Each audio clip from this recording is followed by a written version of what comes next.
Reo Hatate's transfer rumour has been shot down, but the bigger question about his future at Celtic is still very much alive. We have also got Sebastian Tencti opening up on the coach who has transformed him ahead of a potentially huge night on Wednesday. Former Celtic defender Mike Naroki stunning European champions PSG on his debut, former loan flop Joel Mvuka on his way to Bodo Glimt, and Celtic officially walking away from a long-term winger target. Huge amount to get through. Let's go.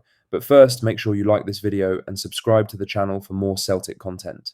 Sebastian Tencti has opened up on the work he has been putting in behind the scenes and revealed that Sean Maloney has had a huge personal influence on his development, with the pair having regular detailed conversations about how the Tunisian can get the best out of himself this season. Tencti had a frustrating first season at Celtic.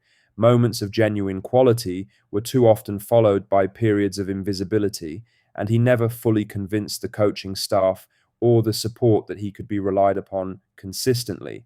But on Saturday against Dundee United in the League Cup, he was a completely different proposition. He scored a well-timed goal and registered an assist in a dominant 4-0 win, looking sharp and dangerous throughout.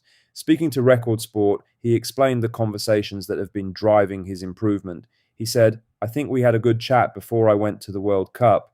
We spoke together, especially with Sean in pre-season. I promised him that I would do my work when we are off the pitch, that I would still be in training and to work on, because I know it could be a huge season with the Champions League and the league and everything. For me, it was just to be ready." On Maloney's direct impact, he was clear, saying, "How big an influence has Sean been?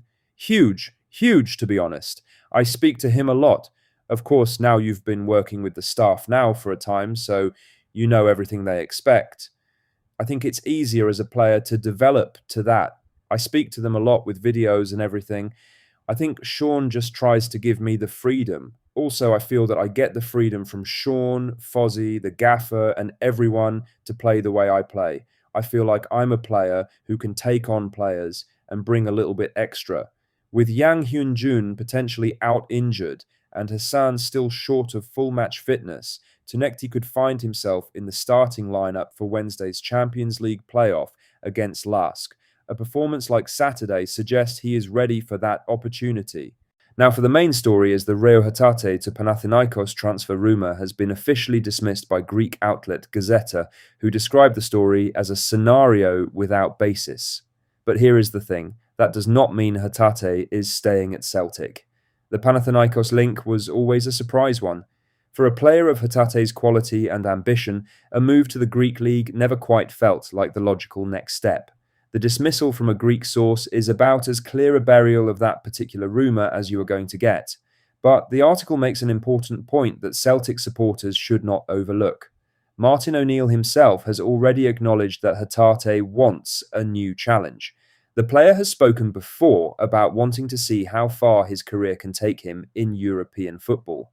He is contracted until 2028, which gives Celtic a strong hand in negotiations, but it does not change the fact that there is clearly some movement beneath the surface. Hatate arrived at Celtic in January 2022 and almost immediately delivered one of the most extraordinary individual performances seen at Celtic Park in recent years. Scoring twice and setting up a third in a 3-0 win against Rangers that sent Celtic top of the league within weeks of his arrival was an incredible introduction. He has had his ups and downs since then, injuries have cost him time, and by the end of last season he was no longer an automatic first choice. The worry for Celtic is simple. Paulo Bernardo has gone out on loan. Arne Engels has joined West Ham for £22 million.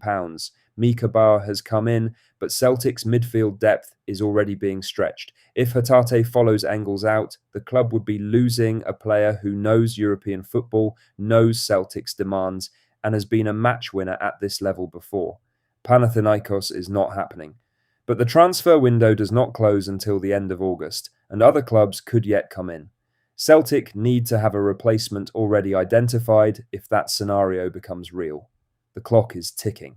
In other news, Mike Naroki has made an instant impact at his new club Lens, starting in the Trophée des Champions and helping them pull off a stunning 1-0 victory over Paris Saint-Germain, the reigning European champions.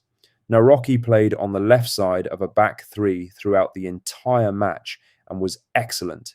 He kept a clean sheet, recorded the joint most defensive contributions of any player on the pitch, and did so in a game where Lens were reduced to 10 men for more than an hour after an early red card. PSG were not a weakened side either. They had lifted the UEFA Super Cup just days earlier and featured their full-strength squad, including Ousmane Dembele and Desire Doué. Fabian Ruiz thought he had rescued a late equaliser but was flagged for offside. In the closing stages, PSG were themselves reduced to 10 men when Nuno Mendes lashed out. Lens held firm until the final whistle. For Celtic supporters, it is a bittersweet one. Naroki arrived at Parkhead with a good reputation but could never nail down a regular starting spot. He went on loan to Hanover in the German second tier last season and performed so well there that Lens came in for him permanently this summer. He has now won silverware on his very first competitive appearance for the French club. Lens will compete in the Champions League this season. Celtic supporters have already raised a question worth asking. Could Naroki end up on the other side of a Celtic tie in Europe this season? It is unlikely given the draw would have to go a very specific way, but stranger things have happened. For now, the focus is on how well a player Celtic let go is doing, and Naroki's Lens career is off to the very best possible start. In other news, Joel Mvuka is on his way to Bodo Glimt for the second time in his career, with journalist Erik Neset Jelvik reporting that a deal and a long-term contract have both been agreed, and the former Celtic winger was spotted at the airport heading to the Netherlands to finalise the move. Mvuka's time at Celtic was brief and left little impression. He joined on loan in February and made just 2 appearances, both in the Scottish Cup.